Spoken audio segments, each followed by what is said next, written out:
top. Okay. Like it should say that you're streaming.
Maybe. I don't know.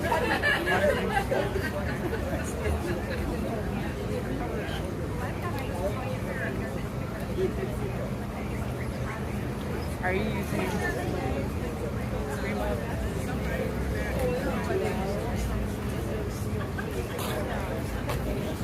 It's a little laggy.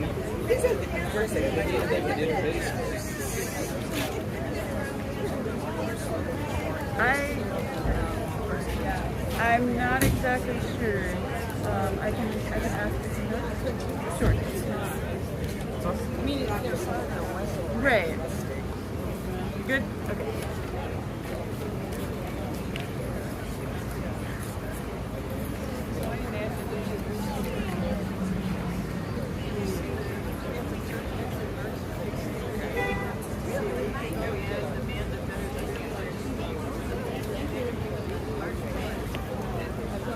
Of course.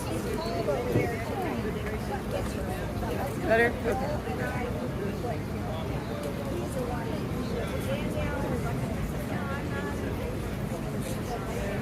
Shut up now.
Okay, thank you. Thank everyone for joining the John Lewis Day of Action, Good Trouble. The call was put out and all of you all signed up and came to this. Today is not going to be a march, it is not going to be a rally, but it's going to be more of a call to action and a civic education, right? A lot of us go out and vote, but we don't truly understand what we're voting for. And so I have invited different people here that I work with all throughout the state of Michigan with civic engagement. We have Ranked Choice Vote as one of our partners. They're having a ballot initiative. They will come up later in the day to speak. We're also going to have Vote Michigan come up, and they're going to talk about the ballot initiative trying to save funding in our public education. We're also going to have Donovan McKinney, Veronica Payaz, as well as Letitia Johnson coming in later in the program. But right now, I would like to introduce myself. My name is Jacinda Kaysen, and I wear many hats here in the state of Michigan. My current role is the state organizing manager for Black Voters Matter, but I am here in behalf of my own nonprofit called Encompass Lives Full Circle.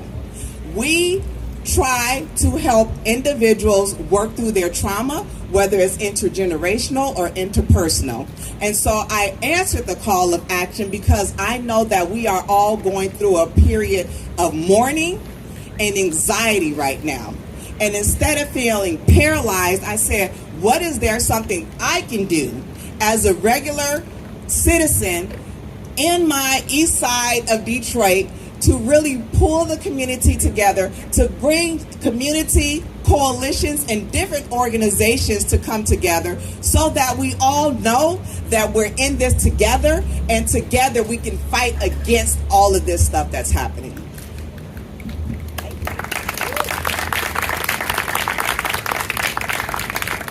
So, in our John Lewis Day of Good Trouble, we're going to honor the past, fight for the future, and then we're going to start with our opening and grounding ceremony.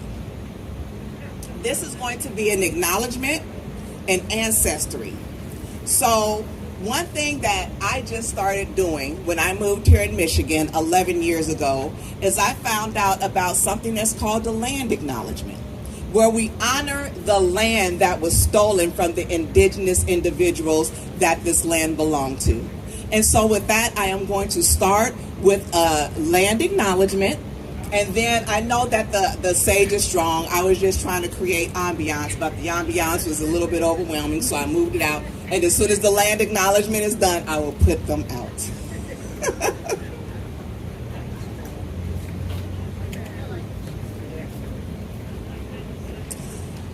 Welcome, and thank you for being part of the reflection, resistance, and recommitment. Before we move forward in our celebration of legacy in action, we pause to honor the land and labor that has brought us here. We acknowledge that we gather today on the ancestral and unceded territory of the Anishinaabe, Ottawa, and Potawatomi, and other indigenous nations of what is now known as Michigan. These sovereign people stewarded this land for generations before colonization and continue to do so today. We pay respect to their elders, past and present, and honor the enduring relationship between indigenous people in these lands. Labor acknowledgement. We also acknowledge the stolen African labor that built the economic foundation of this state and the country. We honor the resilience of Black Americans, our ancestors, who survived enslavement, systematic oppression, and intergenerational injustice to lay the groundwork for movements like today. We stand on the shoulders of those who resisted and dreamed and who dared to make good trouble. Let us begin our day grounding in truth and gratitude and shared commitment to justice.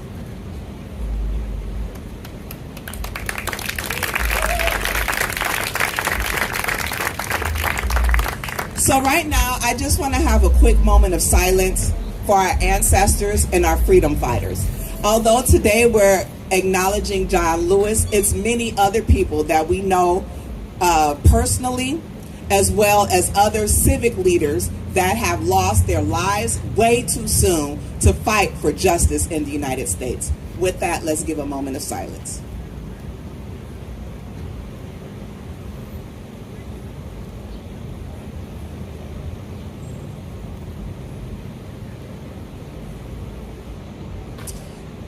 Okay, well, we shifted the agenda a little bit so that we can acknowledge some of our elected officials. Like I said, I invited 3 today. Right now, we currently have 1 here. And this is going to be Voices of Resistance and Resilience. Our elected officials are going to tell us how they've been pushing back against this, I don't want to be extreme, but regime right now, right? And what they are doing to make sure that they're standing in the gaps where we cannot be on those floors every day. When they're making their vote, when they're introducing bills, when they're filibustering to try to make sure that these bills do not go through that are going to detrimentally impact every single person here in this audience, whether you know it or not. These are the things that keep me up at night. And so with that, I would like to introduce Veronica Paez.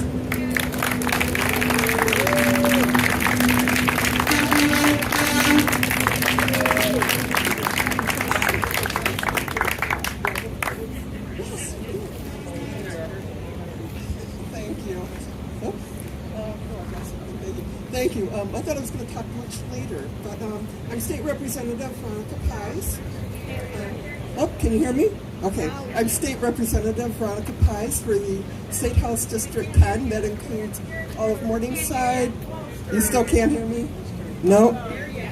Okay, I'm going to talk like this then. My name is Veronica Paez. I'm the State Representative for State House District 10. So that's a good chunk of the east side here, Morningside, East English Village, Cornerstone Village, and Yorkshire Woods, as well as all the Grosse Pointes and Harper Woods. But I've lived around here too many years ago in all parts of this district, so I'm happy to be here. And thank you, Jacinda, for inviting me here. So I wrote some notes here, and hope you don't mind if I read them, but so I wanted to start out by quoting John Lewis, where he says, speak up, speak out, get in the way, get in good trouble, necessary trouble, and help redeem the soul of America. And I think that's what we're all here to do today in all of our small ways, all of our large ways, but here we are. So I was asked to mention something also about what I call the big bull bill that's coming down. So we all know it's difficult to resist it. It's tough, it's dangerous, it's hurtful, it's malicious legislation, and it filters down to the state government. Many of my colleagues and I are frustrated looking for ways we can soften the blow. State Representative Donovan McKinney will be here in a while, and he'll also speak to this. But it's tough right now. We have a state House of Representatives Republican majority who appear to be in lockstep with our president.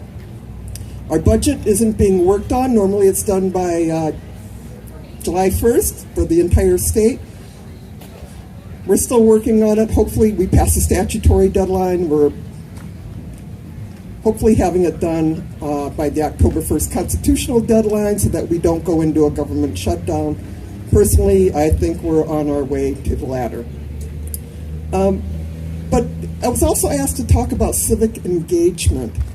And so I think this is civic engagement, and I think this is nonviolent, and I think this is really wonderful to see everybody here with their signs at Heartfelt Made.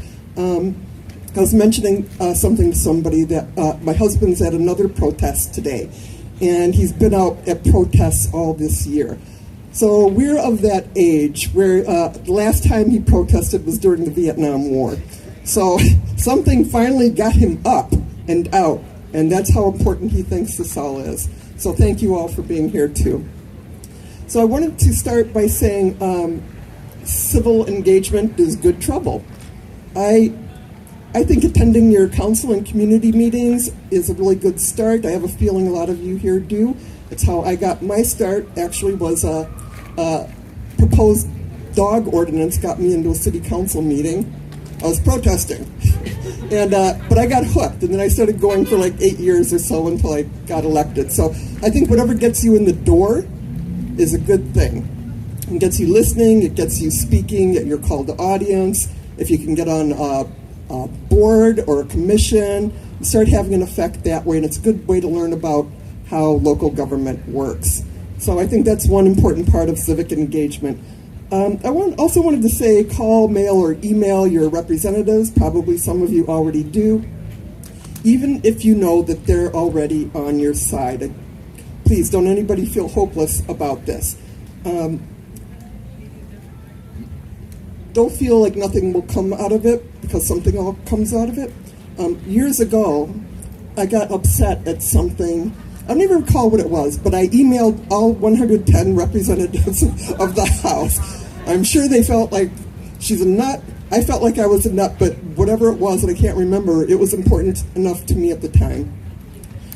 Did anybody get back to me? Only one person did. Unfortunately, it was a Republican representative from out in Flint or Pontiac. But it made a difference, because he read what I wrote. He disagreed with it. He let me know, and he was being very civil about it, but even that one person hearing it mattered, because then it filters down. When I get notifications or emails or calls from people, I let my leadership know. And you know, I was talking to somebody the other day who was really upset. She writes out postcards and mails them for the cause. She makes phone calls. She's got that app, 5 Calls. She does all of that. She does actually quite a lot, but she was feeling like it was all for naught. And I don't want anybody else to feel like that, because that's a good example what I just gave of somebody is listening, somebody will always listen. In my case, and excuse me, I know in Rep. McKinney's case, we can take those numbers to leadership. I think numbers are really important. So when I get like 100 calls or 100 emails for constituents, I know we're all on board with the same thing, but I can go to my leadership then and say, hey, my constituents are upset about this. We need to do something about this.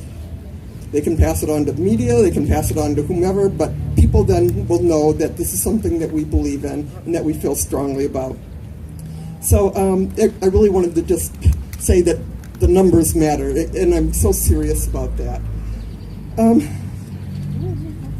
Let's see, there was, oh, good grief. And the most important thing for civic engagement is voting. Get out and vote. Vote like John. That's right. That's right.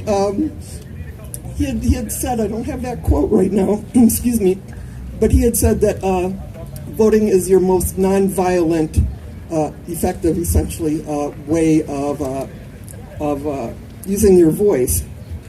So I agree with it. It's the most effective way of showing the world what you believe in. So I also believe that if you can't walk, talk, read, hear, see, you can vote. And it's become easier to vote here in Michigan with the early voting, absentee ballots, things like that. But having said that, I know from experience that there are people working in the State House right now to change that. It's suppression. It's a form of hate. I feel like they want to get us under their thumb here. And I think that's filtering down from higher up, from the president, from our senators, our U.S. House, and it's filtering down here. I know so last term we had a trifecta, all Dems, with the governor, the Senate, the House, the Attorney General, right, and Secretary of State. This term, we have a Republican majority in the House, and they're in lockstep. And they're causing a lot of trouble right now. It's interesting because it seems to me that Dems and Republicans have always been able to at least talk to each other in some way. And some of us still can, but it's their leadership. And it's their leadership paying attention and doing what the regime leader upstairs wants. So, I know I haven't been very articulate, but I think you get where I'm coming from. I hope you contact me. Even if I'm not your state rep, you're always welcome to reach out. House of Representatives website, you can go to my House website. It's RepPaiz, REPPAIZ. But 2 things I wanted to leave you with. One of them is the words of John Lewis as he spoke on the 50th anniversary of Bloody Sunday. And that reads, "So I say to you, don't give up. Don't give up on the things that have great meaning to you. Don't get lost in a sea of despair. Stand up for what you believe in, because we are one people, one family, the human family. We all live in one house, the American house, the world house. We are black, we are white, Hispanic, Asian, Native American. We are one people. And then one more line from the poet Dylan Thomas. I know Dylan Thomas doesn't have such a great reputation, but he had a good poem. And a wonderful line is, "Do not go gentle into that good night." And I think we adhere to that when we have our civic, when we're civil to each other, when we have our protests, when we make it known what we believe in things, the change that we want to see, and that no matter how small you think it may be, because it's never small, anything we can do to keep our voice active, to keep everybody knows that we're out here and that these are important things to either keep in our world or to change in our world. So with that, I want to thank you so very much. I'll be around here for a couple of hours if you want to talk. Thank you. One of the reasons that I invited Veronica in particular is because I was on the board of East English Village for 3 years. And at every other meeting, she was the only state representative that would come that represents this district. I see her involved. She would come to our mixers, she would come to our events, and I know that she listens to the community and she takes it back. That's one of the reasons why I invited you, Veronica. So thank you for the work that you're doing. But one thing that Veronica said that I never make the assumption, but if you all do not go up and talk to your elected officials in Lansing, your voice is mute. We can march, we can rally, we can do all of that, but when you go in there, they have to record that. Just like when you call them, they have to record that. Just like when you email them, that goes on record. So we need to have our names and say it with all of our soul, 10 toes deep, how we want change to happen. And don't just go see your elected officials, right? Go and see the opposing elected officials so that they understand that we're not going to just let things idly by and let our rights be taken from us. With that being said, I am going to introduce Joe from Rank Choice Vote Michigan. Thanks, Jacinda. Hi, I am Joe Spalding. I am campaign director for Rank My Vote. I am Joe Spalding. Thank you. So some of you might know me. I'm from Ottawa County. I did a little bit of adventures out there holding the Ottawa County Board of Commissioners accountable. It was some of the best television in Michigan for a while. Got a little bit of claps out there. Yeah. So, but before that, my friend Katie Fahey gave me a call back in 2017 and asked me to help her build a program to end gerrymandering in Michigan. Did anybody sign the Voters Not Politicians petition in 2017? Awesome. Thank you so much. We changed the nature of politics in Michigan for the better. I'm back to bring another change to Michigan that's going to help empower voters across our great state. And it's a simple change called ranked choice voting. It's a type of voting that's been used in places like Australia for over 100 years. It's currently used by over 13 million Americans in different jurisdictions. And what ranked choice voting does is it allows voters, instead of picking just one candidate, to rank the candidates that are on the ballot in order of preference. It sounds like really, really simple, but why is this so important? It's important because right now, all of us as voters are punished. We are punished when we get more choices in an election, right? So we add a third candidate to a race, and suddenly the winner only needs 34% in order to win. A fourth candidate's 25%. And what does that mean? That means that those candidates win, and they know how much support they need and don't need in order to stay in office, and they know that if they have two other people running in that race, they can ignore 75% of their constituents. They only have to listen to that fringe 25%. Ranked choice voting, because it empowers the choices that voters make and the preferences that they make for each candidate and takes those into account, makes it so the candidates have to have 50%, a real majority support from voters in order to hold elected office. It is a way for us to have that power in our hands to know that those candidates have to come back to us when they're running for re-election, and they had to have performed while they were in office. That's what democracy is about. It's about the responsiveness of our elected officials and their ability to solve our real problems. I talk to voters across the state. I hear every day something that's very, very clear about our folks in office, especially in Lansing, although we know it's true in Washington, D.C. too. And it's that not only do they not listen to what I am saying, not only do they not care about the problems that I care about, they pretend other things are problems, and they're really just making solutions that are in search of a problem, and they're never honest about what they're trying to solve, and we can never have any direct communication with them. And frankly, this is why I quit my job to run the campaign or to build the campaign to end gerrymandering in Michigan, and this is why I'm back collecting signatures for this petition. I'm so proud of our volunteers. We currently have over 1,500 volunteers. I get an alert every time someone signs up. The one thing that is super amazing about this campaign, to me, is the absolute diverse spread of our volunteer base, especially when it comes to age. I have never seen so many young people sign up to volunteer with the political program in my career. Now, we're operating in an entirely different world than we were before the pandemic when it comes to relational politics, when it comes to social media. We just had an election in New York City that used ranked choice voting. We got some folks that love the result there. Good, good, good. Two things about that race that are super important for us to remember.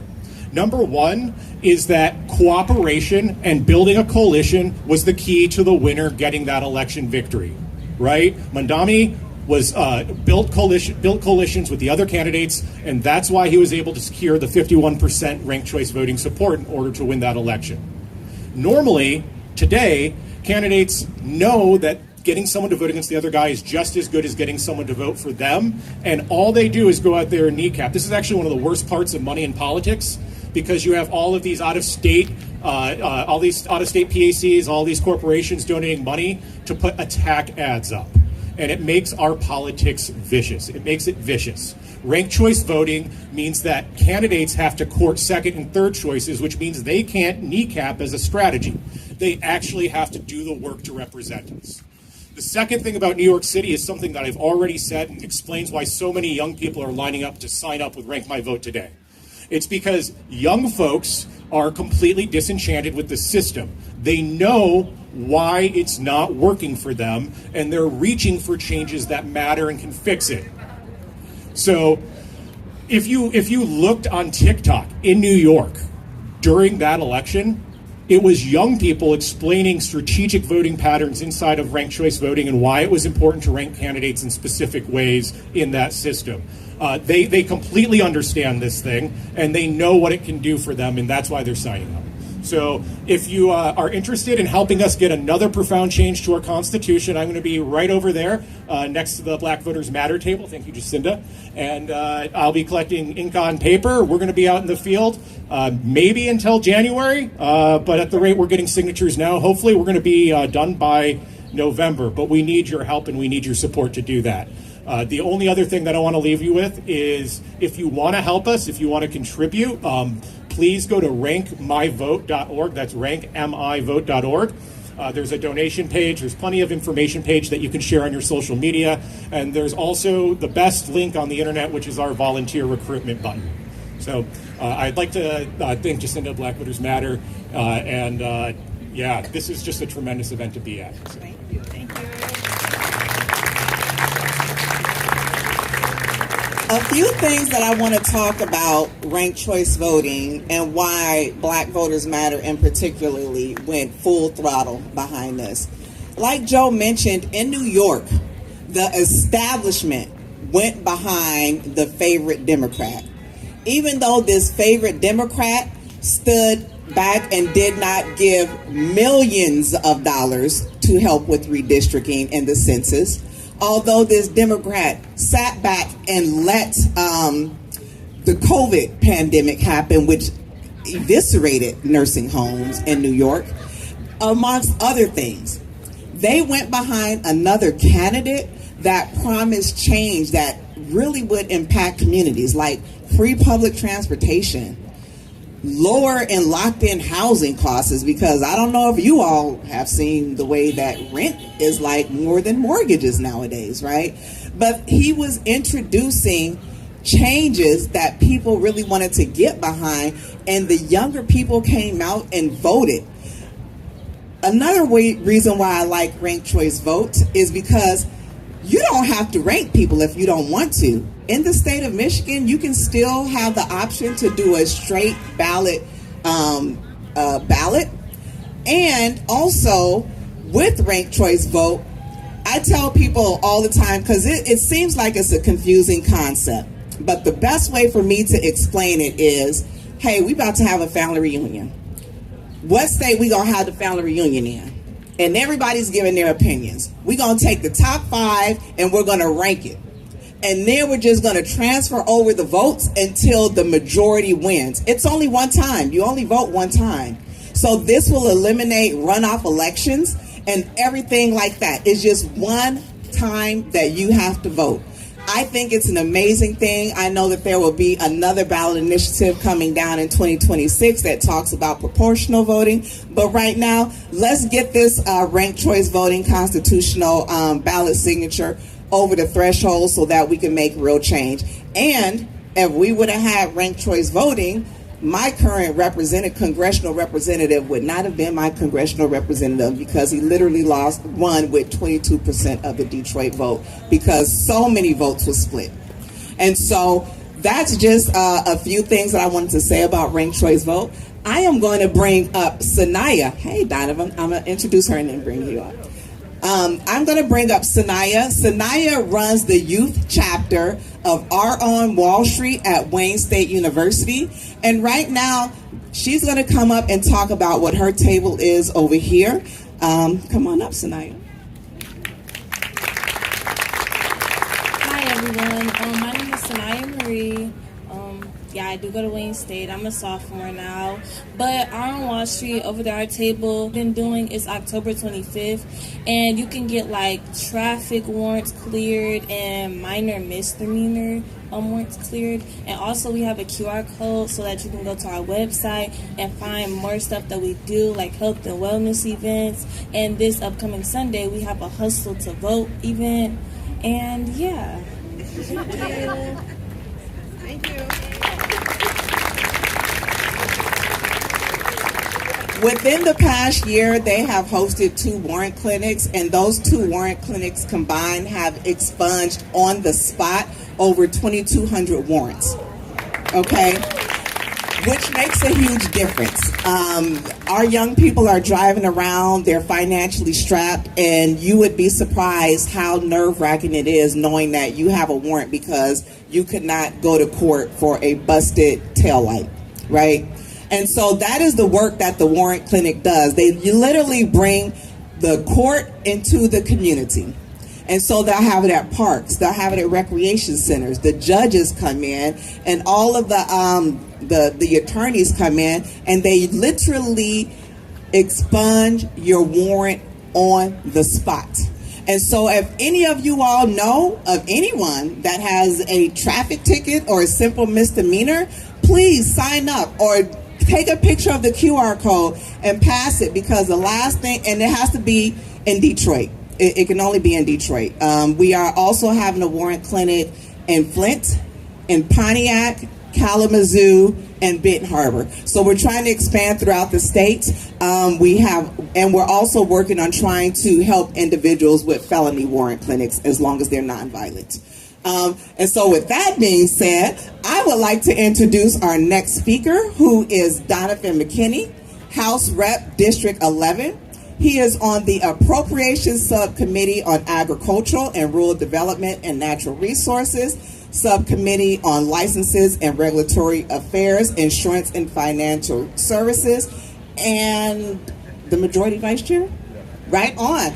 And so I love Donovan McKinney because when I think about, although he is not my representative, when I think about someone that is out there and pushing back, I think about Donovan, right? He signed the Momnibus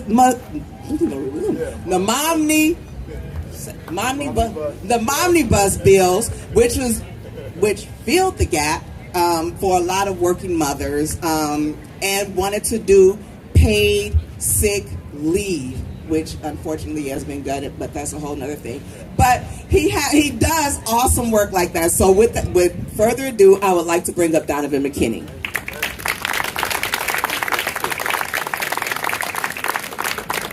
Hey everybody, how y'all doing this evening? Good. Y'all glad to be here, right? Okay, listen, I'm so glad to be here with you all. I always like to start off by saying you could be anywhere else in the world, but you're here with us this evening. So give yourselves a round of applause for being here, seriously. Before I start, I want to give a shout out to one of my amazing colleagues. Y'all might know her. Her name is Veronica Paez. She's one of the state reps I get to serve alongside. Veronica, we love you, sister, and her amazing husband. For those who don't know, my name is Donovan McKinney. I'm a two-time state rep. I grew up on the northeast side of Detroit, not too far away from here. I want to tell you guys this. My wife and I, we have 2 baby boys at home, 3 and 1, and we have a baby girl on the way. And so, yes, she's due next month. And right now, this craziness that we're all living through, I'm sure everybody's frustrated. They're angry. They got a lot of angst. They don't know, what's going to happen next. What's going on in D.C. as well as here in Lansing in our state. And I can tell you this, we're going to fight on your behalf every single day. We're going to make sure that the legacy of Congressman the Honorable John Lewis does not die. How many people, y'all make some noise for that. Seriously.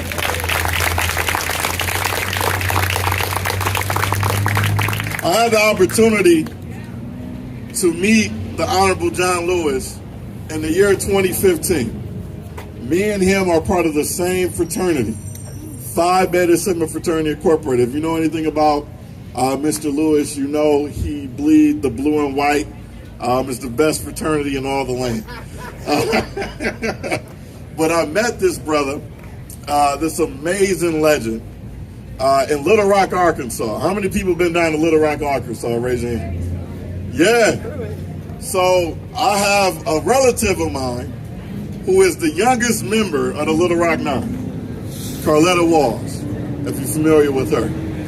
And I was going down there visiting her, but at the time we had our international conclave, which is our international meeting every other year. And this year, that particular year in 2015, it was held in Little Rock. So as we were honoring, it was 8 members of the Little Rock Nine that were still alive. As we were honoring them, my aunt straight up told me, she's like, "Hey, have you met John Lewis?" And I'm like, "No, I didn't realize he was here." And so she went, introduced me to him, and I got to get his number. And literally he would call me every few weeks to check in. And I had an amazing relationship with this man. And, this is the 5th anniversary of his death. And it just reminds me of the fight that still needs to continue on. And it's going to take all of us, am I right? It's going to take all of us together. Now, for those who don't know, I'm running to be your next congressman, right here in the 13th district. And how I decided to run, and I'll tell you guys this, it's crazy. How many people heard of what happened not this past 4th of July, but last 4th of July of last year? The weekend, that particular weekend, we had the largest mass shooting, not only in Detroit's history, but in state's history. Well, we had 19 people shot, 2 people ended up dying from that mass shooting. That incident took place in my neck of the woods, in the 48205 zip code, Northeast Detroit. Now, that's where I'm born and raised. And I'm raising my family there right now. And when I got the governor, I got the lieutenant governor, we got resources together.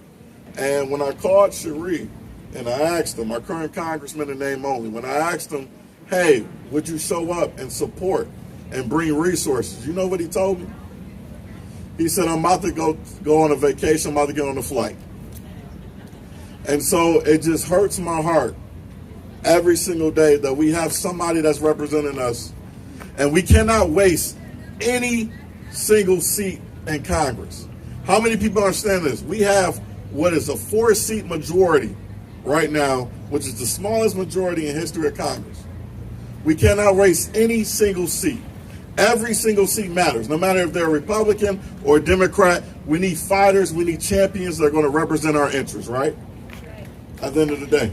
And so one of the things that I'm polling for and pulling and actually advocating every day is for a new deal. A new deal for Detroit, a new deal for the Grosse Pointes, a new deal for Downriver, and a new deal for the mighty 13th District. And this is my vision, my 3 top issues that we're going to be campaigning on and fighting for. Number 1, we have to lower the cost of child care. It is too expensive. And y'all heard me say about a little bit ago, earlier, that I have 2 baby boys and a baby girl on the way. For my oldest son, who is 3.5, we pay more in child care, $1,600 a month, than we actually do in our mortgage. And you want to know why your kids or grandkids, they're not having those kids no more? I'm going to be honest, it's too damn expensive. Too dang on expensive.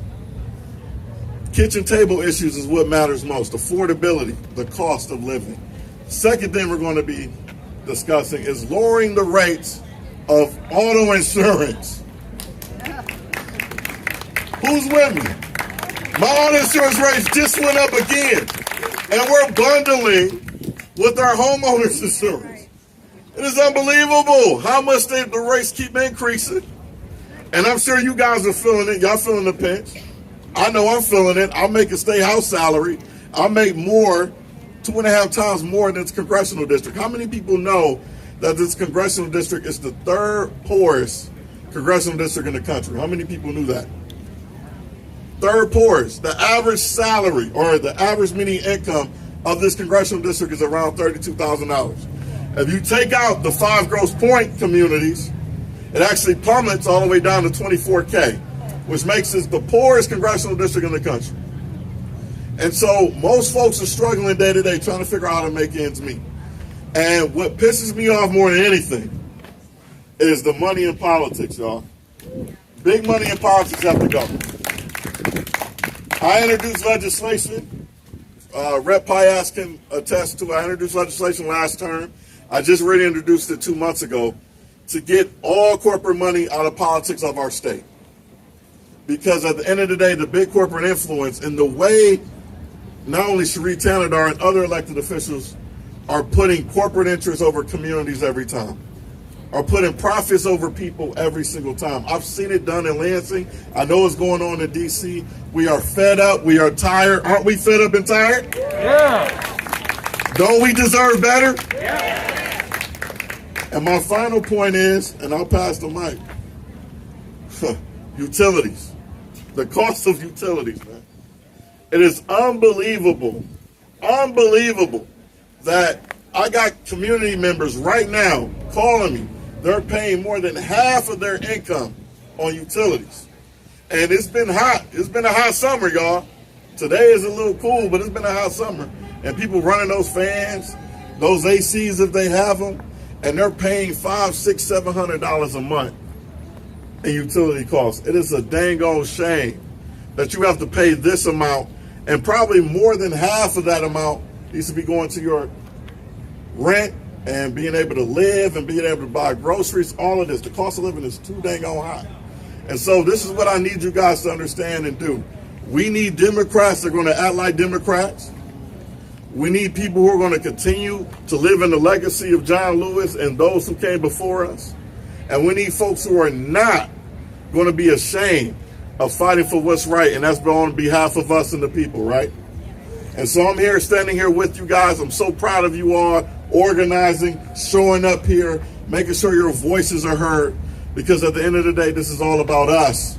It's not about these elected politicians. It's not about elections. This is about us as community members coming together and making sure that we're okay, making sure that our values are heard and represented, making sure that whatever challenge that's going to come ahead of us, we're going to overcome it together.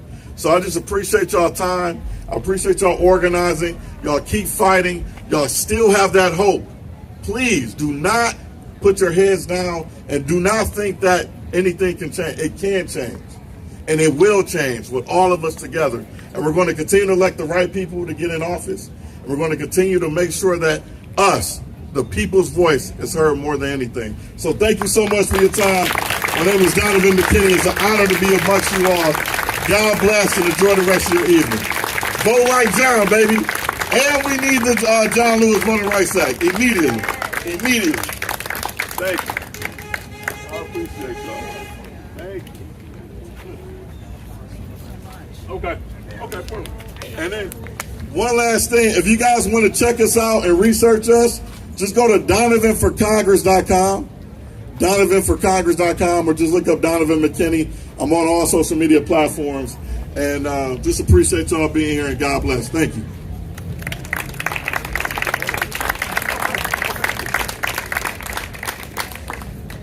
Okay. The last community individual that I will bring up is Cherie McLaughlin. Her nonprofit is Embrace the Rock, and I just want her to tell you a little bit about her nonprofit and why she is here today.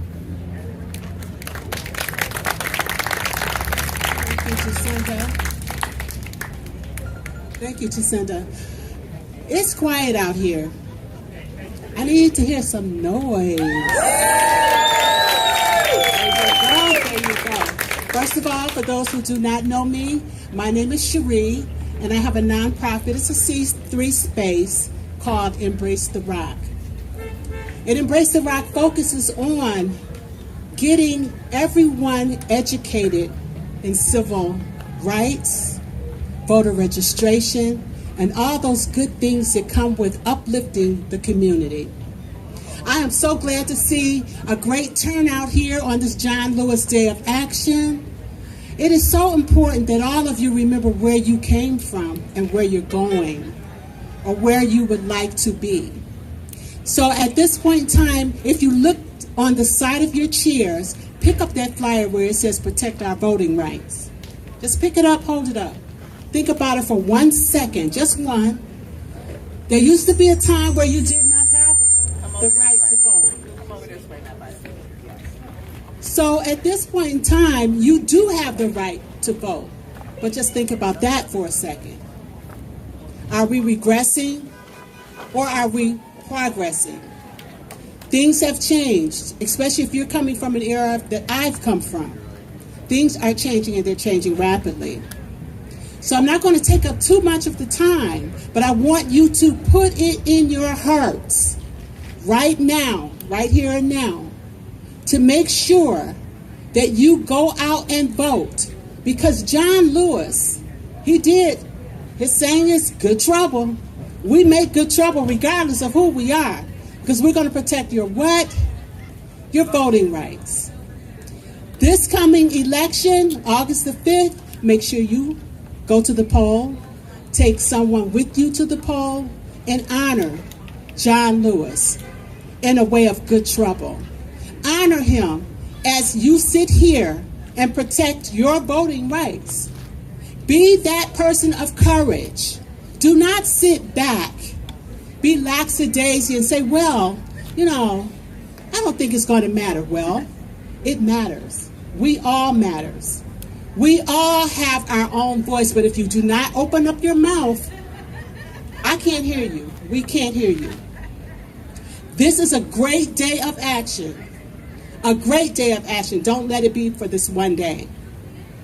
Keep in mind, as many of you are social activists, many of you have paved the groundwork for your family members, for your friends, your constituents.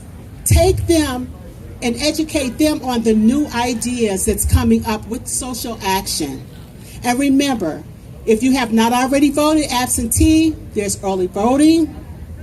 And on August the 5th, The local elections, the precincts are open for you to vote. So do not think just because it's for the president, you don't have to go. You do have to go. Because if you don't, these signs that you're holding up, they mean nothing. So protect your vote. And I thank you for hearing me. And get out and vote. Thank you.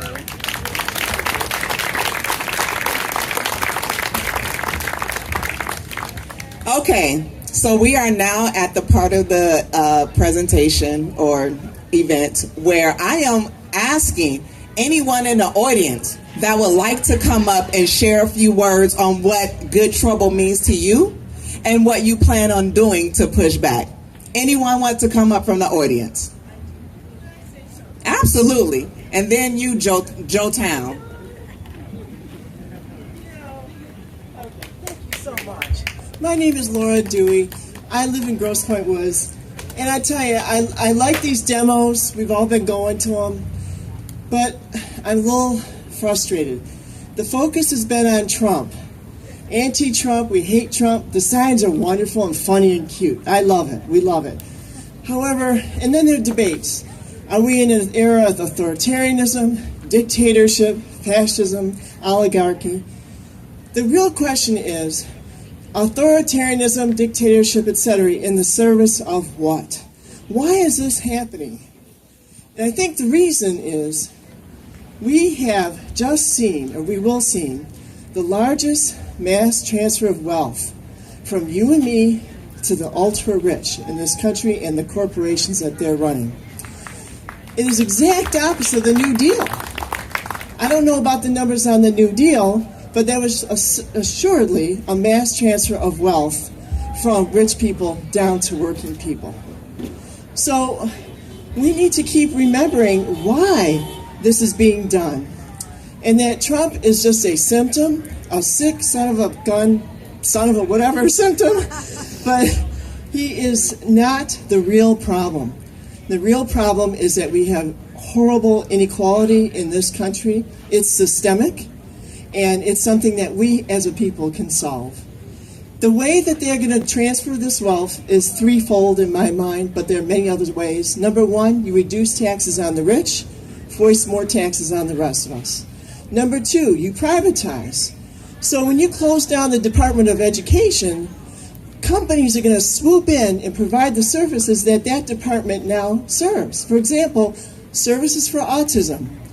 I'm seeing businesses opening up in my community offering services for parents who have autistic children. Those should be offered for free by our public education system. So getting rid of the commons, getting rid of government is a way of privatizing. It's a way of transferring wealth from me and you to the rich. And the third way they're doing it is deregulation.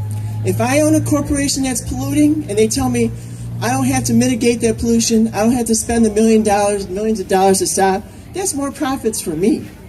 So those are the three ways they're transferring wealth, and we have to get this message out that what they're doing is they're putting capitalism on steroids, and they're just taking away from you and me and transferring it to a whole small, tiny group of people who want to run this country.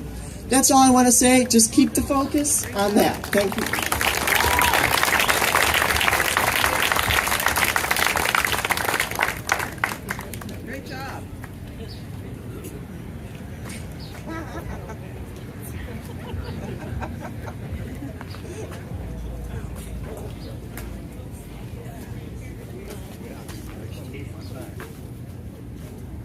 I wanted to shout out to the organizers who threw this event. All right, they worked really hard, and we all complain about it, but it ain't right. But they volunteered to do this thing, and we need more people. But thank God for those who came out. Back in the day, I grew up. Lower, this was the suburbs of my neighborhood. This is Ghetto Heights. I was from Shane Street. We would sell Boy Scout cookies on these streets here off Cadju. This was like the good neighborhood. And I was fortunate to work with a lot of soul groups back in the day. The Emeralds, the Enchantment, the Floaters, the Temptations, the Four Tops. And I had mentors that taught me who John Lewis was, and understand what good trouble means. And when I went to the rally in February in Lansing, I was inspired by the people, and I'm a songwriter, I'm a singer, that's what I do. And I wrote a song called Good Trouble. Can I sing some of the song for them? Get them to sing with me? Yeah. Huh? 1 minute, okay. You got to sing with me, so I'm going to teach you your part, okay? I just got 1 minute. I'm going to do 1, 2, 3. Good trouble. 1, 2, 3. Good trouble. Come on now, you can do better than that. 1, 2, 3. Good trouble. All right, okay. And now we got to clap our hands a little bit. A little rhythm is important to move, sitting too long. All right? Come on. Slow clap, follow me. On the Pettus Bridge in 1965, John Lewis risked his neck to get to the other side. Racists all around, they beat him on his head. Would you have marched with him or just stayed in bed? You would do just what you're doing right now.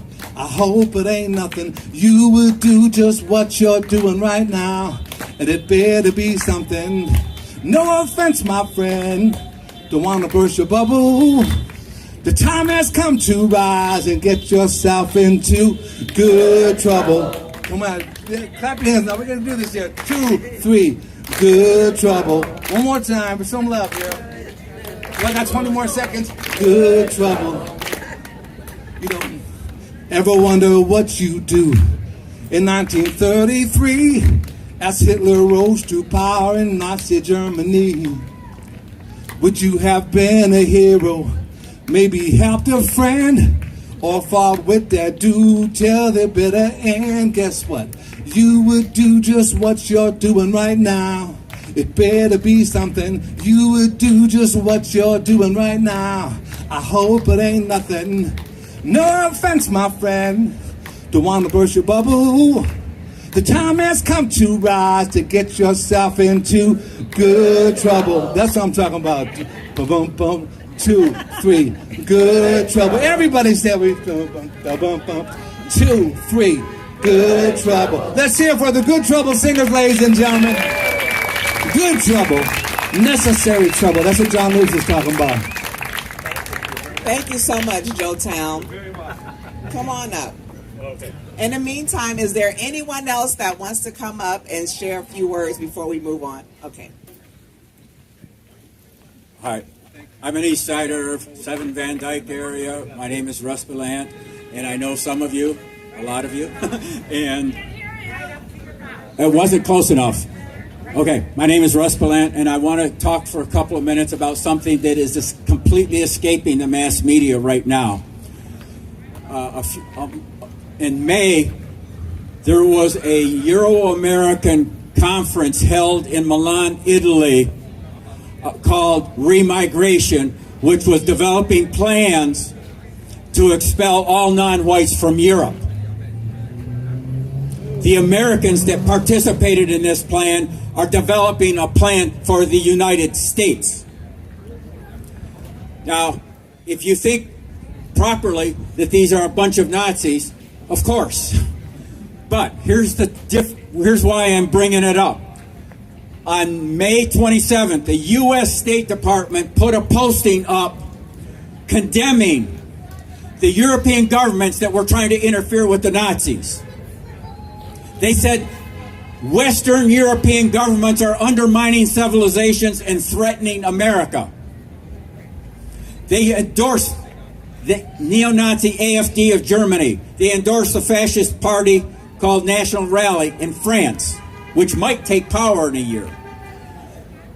In the United States, their activists are tied to a low-profile covert network of not the uniform goose-stepping type of Nazis, but the theoretical people who try to do education and indoctrination for the cause of historic Nazism and even pre-Enlightenment mentalities of paganism. And they're pushing this widely on podcasts, but all of this is operating in the MAGA world, and our world is not comprehending it. We're not paying attention. The commercial media ignores it. The electeds ignore it. And it's building. they're getting ready to go to Congress with a bill that will support the deportations of Latinos, but then say they're going to offer financial incentives to get African Americans to go back to Africa. $72,000 we'll give you to go back to Ghana, etc., etc. Now, we all know that ain't going to go very far. They're going to have a plan B that they don't talk about. Because when Trump stays in power past 2028, health permitting, plan B is going to come into place. But they are explicit that their vision says we're going to return the United States to Northwestern European origins. Now forget that they don't know that Spaniards settled Florida in the South in the 1500s. Forget that African Americans or African slaves were brought here before the Mayflower landed. They don't see that as part of the heritage. It's all the Nordics and the West Europeans. And they are developing aggressive plans across the whole matrix of the MAGA world to aggressively expand what they call remigration, what we call ethnic cleansing. And this is being pushed by the State Department, and these people are getting audiences on podcasts throughout MAGA world to talk about it. We ain't talking about it, and we've got to escalate our side of the debate.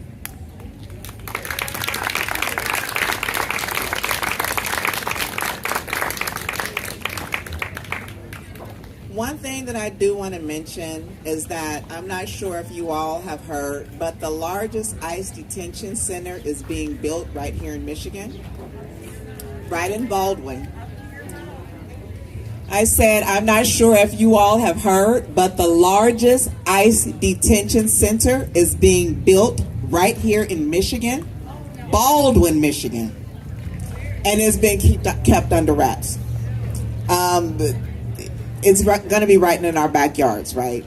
They have been arresting people that are Americans, right? Because they can't tell if they're Mexican or not. Some indigenous people look Mexican, right? Because of history. But they've been arresting Americans as well. So with that being said, I'm going to let, what is your name? Cindy? Cindy. Hi. So this is brief, but you know, I learned as I was growing up, I learned when I was growing up that if you fall in line, you lose your voice. And that's what happened in the 1930s and 1940s in Germany, and it's what's happening now. People are starting to think that this is already old news. So we don't have to do anything because this is just the way it's going to be anyways, but that's not true. It's like if you think of someone that you know that believes in a religion of a specific type, and no matter what anybody says to them, they still stand up for that religion and they are not ashamed of doing that. That's the same thing that's here.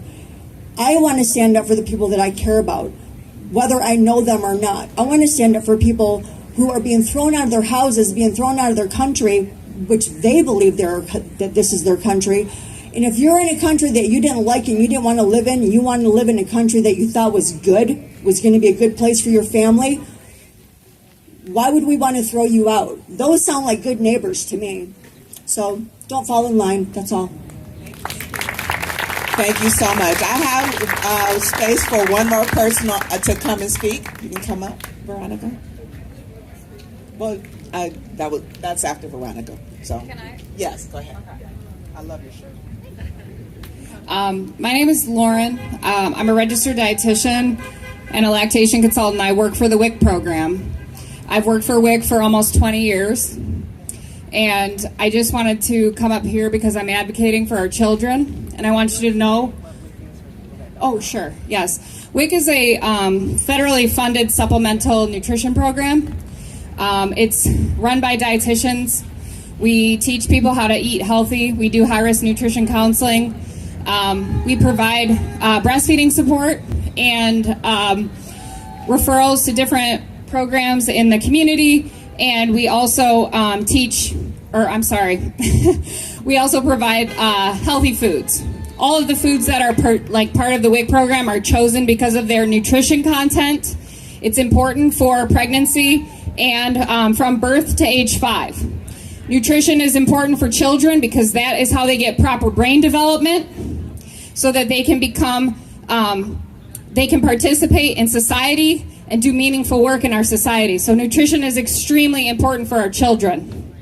And with this BBB that just passed, with the reductions in SNAP funding and which is food stamps, formerly known as food stamps, also the reduction in Medicaid, that is going to create additional hurdles for people to participate in our program.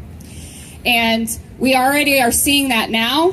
Immigrants are afraid to come to our offices because of ICE hanging out and detaining people. We are seeing people just not wanting to participate in the program because they're afraid that it will affect their path to citizenship. Even though WIC does not, we're like exempt from citizenship. You do not have to have that, because if you're pregnant and you're having a child on U.S. soil, that child becomes a U.S. citizen, right? And we know that nutrition is important during pregnancy. It starts there. If women do not have good nutrition during pregnancy, that affects the fetus and it affects the development post-birth, okay? So anyway, with these cuts, it's going to affect further participation in our program. And I also want you to understand that it is also on the Republican agenda to reduce funding to the WIC program, okay?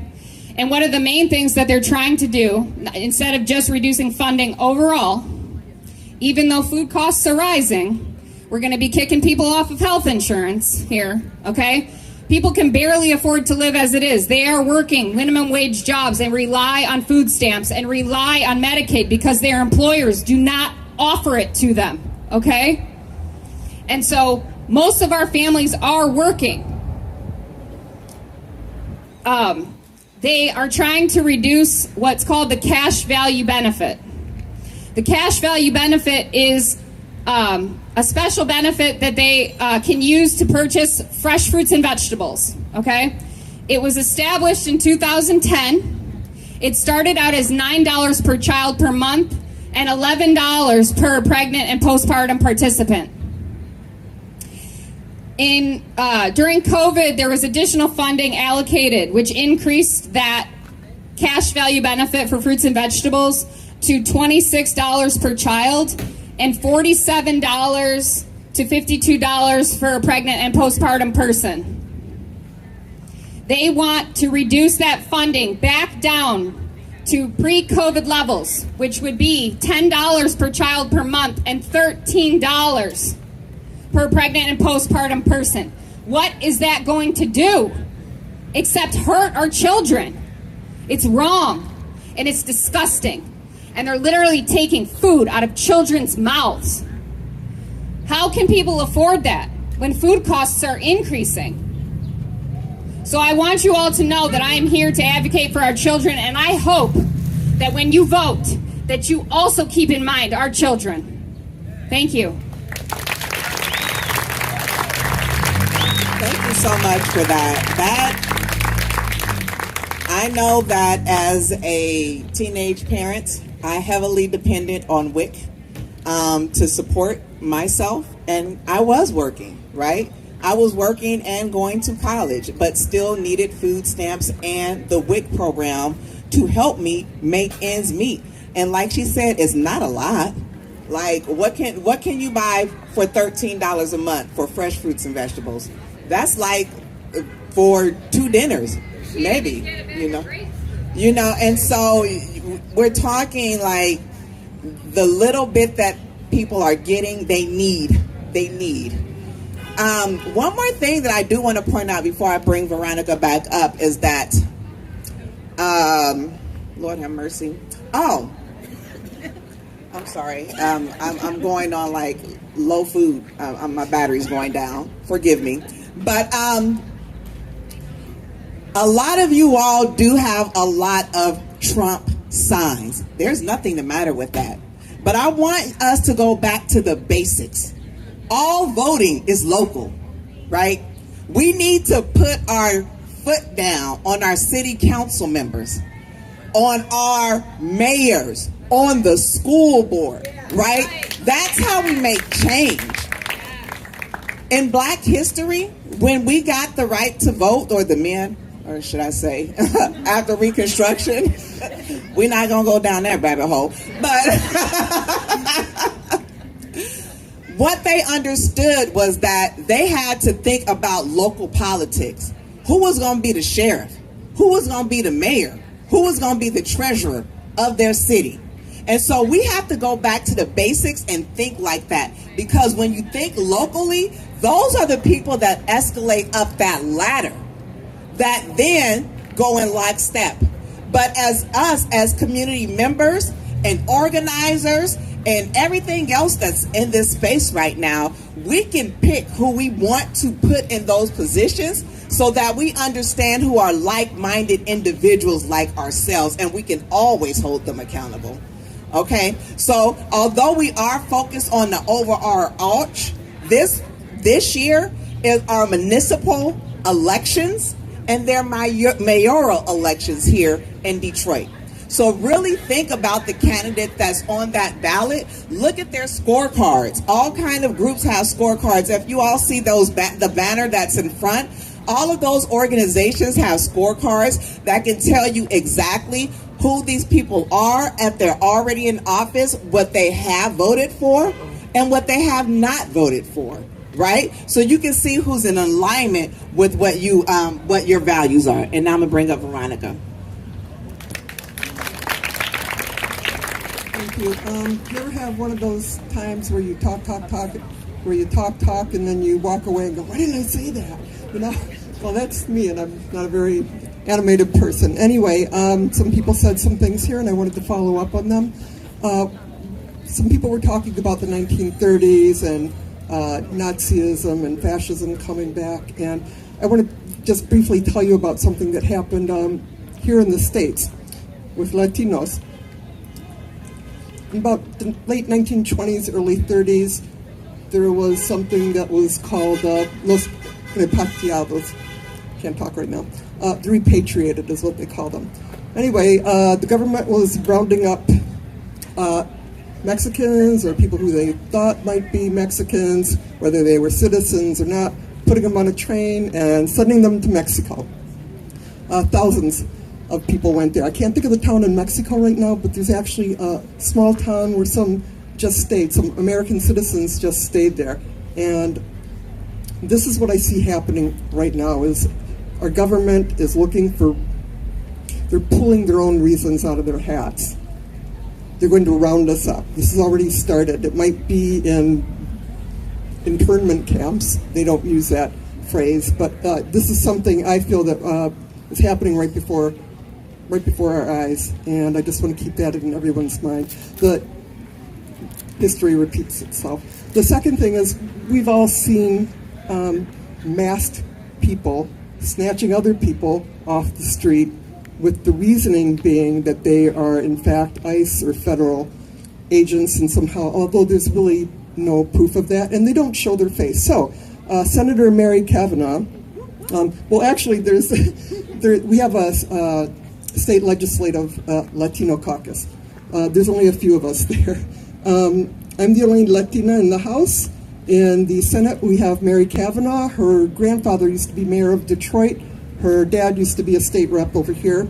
We have Darren Camilleri, who's a senator over on the west side. He's Maltese Mexican. Mary is Mexican-Irish. And we have Afro-Panamanian, which is Erica Geis, who's a senator. So that's us in the state legislation. Out of 148 people, there's 4 of us. So Mary, Senator Kavanaugh, is working on some legislation right now, which she's invited me to be a part of. And this is legislation based on a bill in California which would not allow people to be masked. Your ICE agents can't be masked. She's been working on it for a little while. Talked with her earlier this afternoon at actually an event that Representative McKinney was at also. And so I just want you to know that we're listening, we're acting on that right now. That's one of those things that felt kind of hopeless at some point. But again, it's action. Whether you think it's going to go anywhere or not, it might not go any further than enrolling a bill and getting a bill number, but people are paying attention to that. And I just want to keep that in mind. I'm sorry I don't have a song or a dance, but thank you so much. Thank you. Okay, so at the beginning of the program, you all heard me say that I am here representing my nonprofit, Encompass Lives Full Circle, where we're really focused on people moving trauma through their body. One of the things that we do is anger healing, right? And how we do that is you stand and you just scream, right? When was the last time you screamed? Do you scream out loud? Really? Okay. Well, before I started my nonprofit, I really teetered between two emotions, which was sadness and anger. And I felt guilty to feel joy, right? And it took a lot of shadow work to help me break down why I felt guilty for feeling joy. But right now, we're about to experience some joy. So, at the count of 3, I want everybody, all the way from down in the bottom of your belly, to just scream like Bloody Mary, right? On the count of 3. You standing up, you ready for this. 1, I'm not gonna do it in the mic. 1, 2, 3.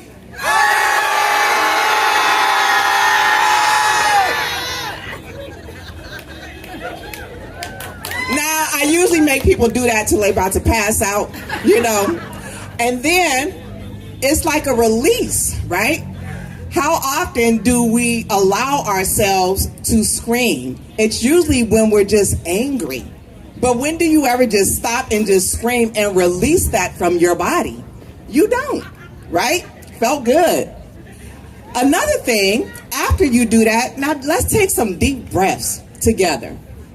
So we're going to breathe in, we're going to hold it for 5 seconds, and then we're going to breathe it out of our mouth. Not through your nose, but through your mouth, okay? On a count of 3. 1, 2, 3. Inhale. Hold it. 1, 2, 3, 4, 5. Breathe it out in your mouth. We're going to do that one more time. But this time when you breathe it out like. When was the last time you did that? Well, sometimes I do it after I eat a good meal, right? You're like, ooh, that's some good stuff. So one time, let's do it again. 1, 2, 3. Inhale. 1, 2, 3, 4, 5. Exhale through your mouth. And now we're going to scream one time, and we're going to go on with our business of the program. On the count of 3. One more crazy scream. 1, 2, 3.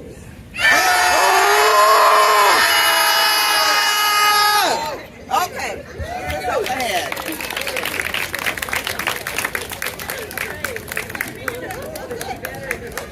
It is, because when you scream by yourself, you think you're going crazy, which is okay sometimes, because sometimes we do go crazy. But let me get to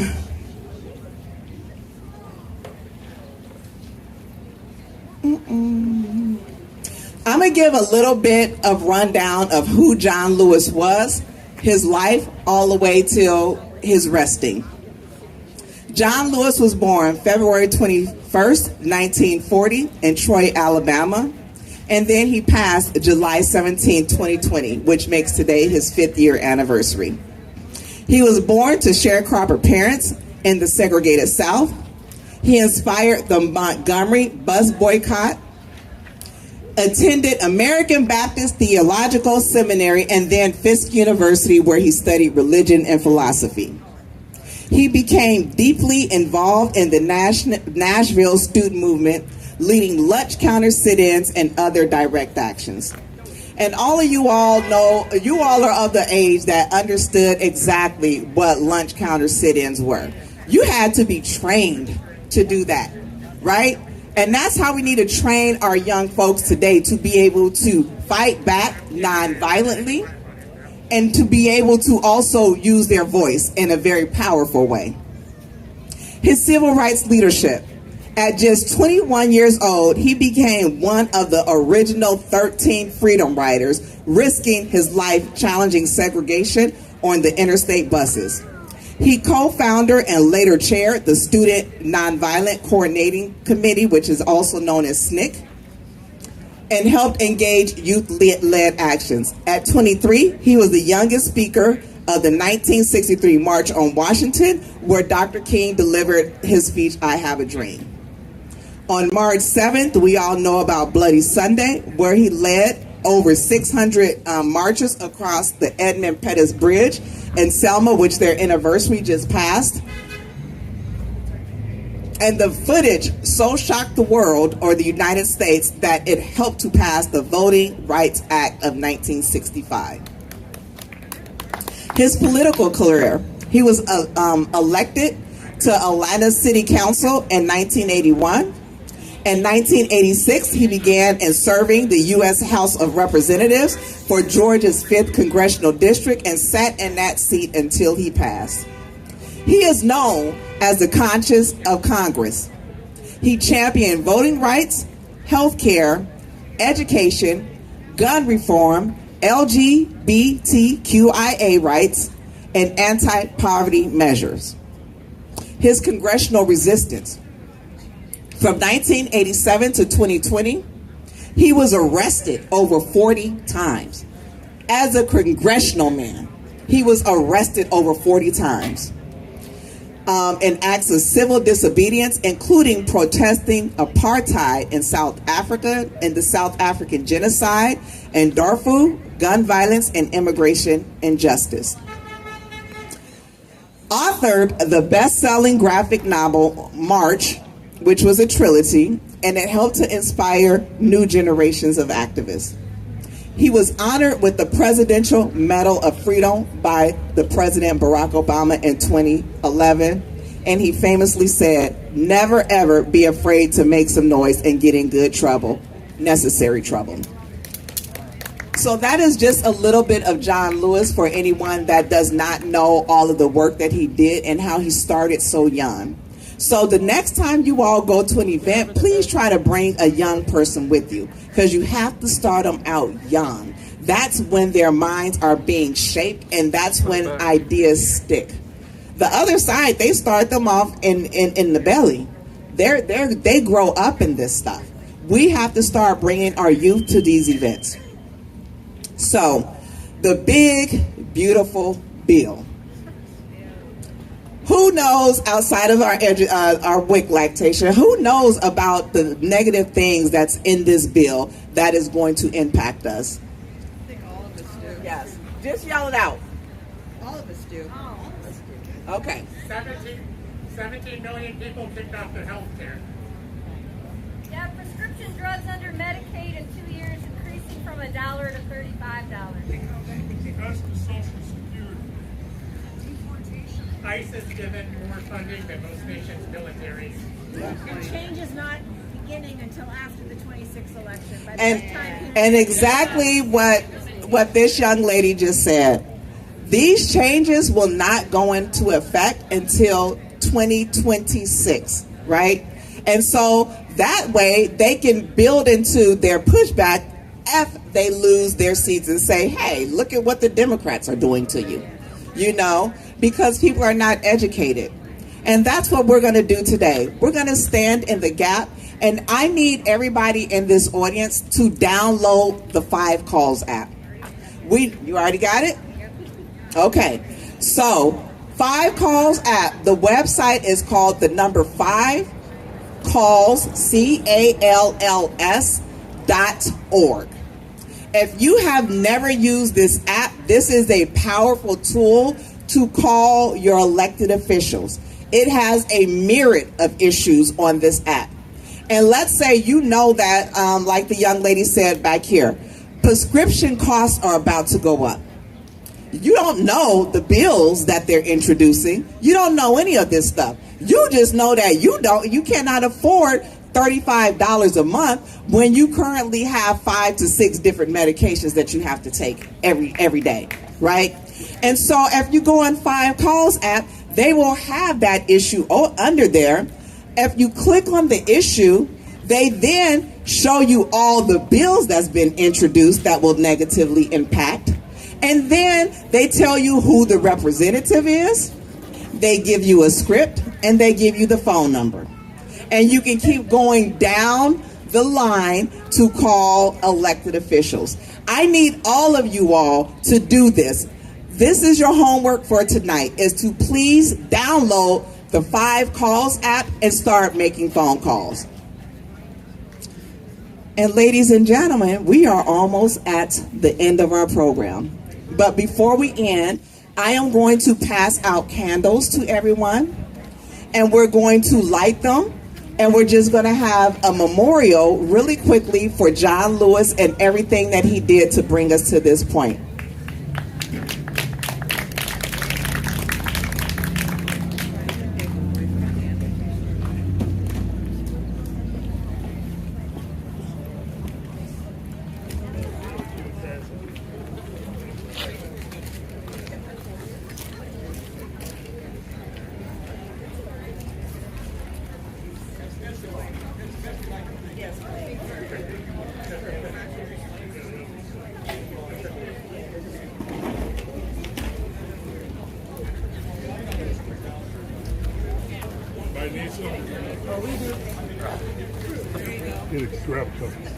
Thank you. You got some? You got one? Oh, okay.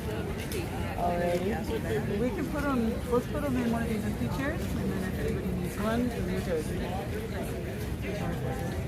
The one right next to you, I think, is Dave. Got it?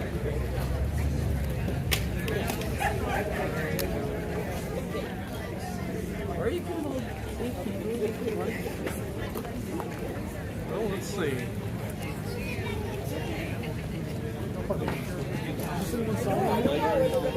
I'm not sure.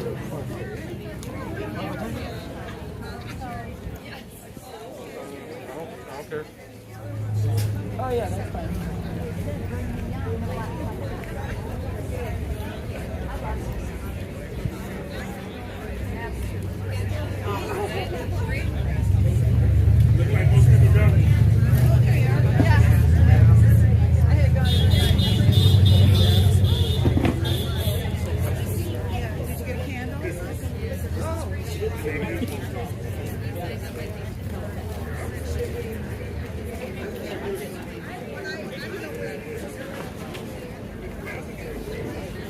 Actually, I am going to take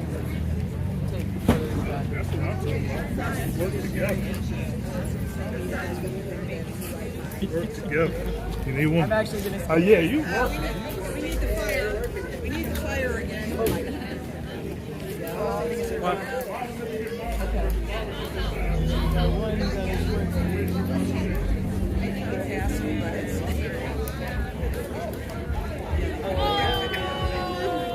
I'll ask you to come back through this row.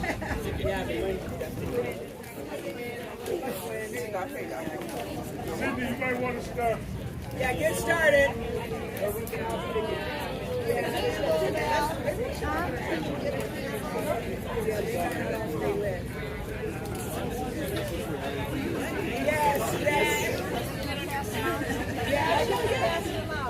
I'll get another one. Yeah.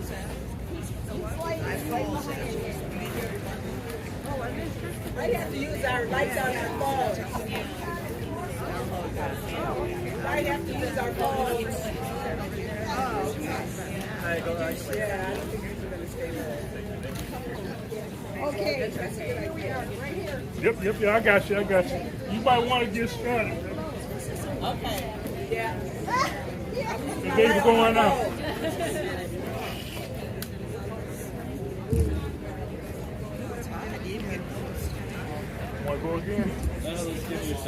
Okay.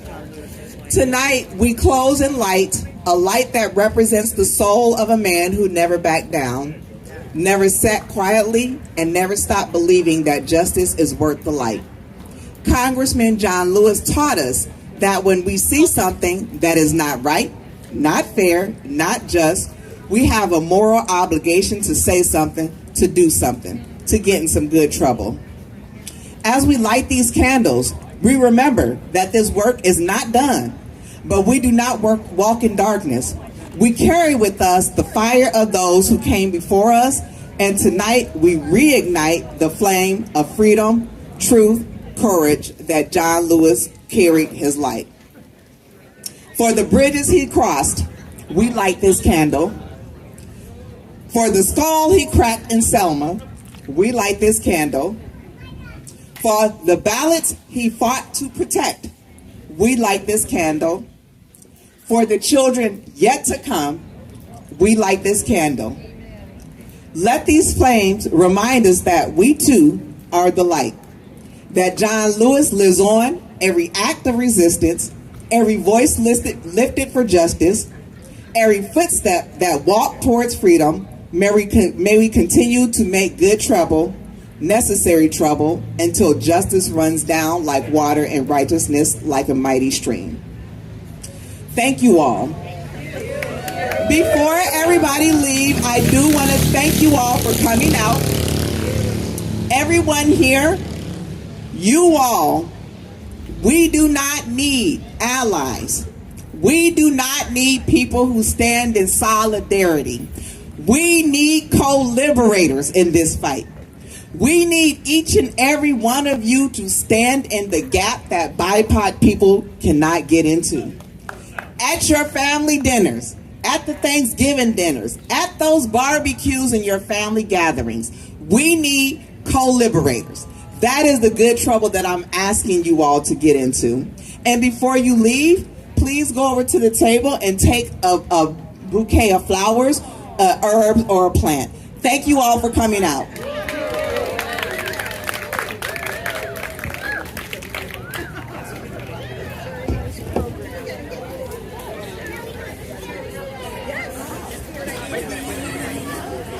I'm so sorry. Also, please go and enjoy the farmers market. We have books over there, civil rights books, social justice books. We have food, we have jewelry, we have perfume. Please take advantage of the farmers market today.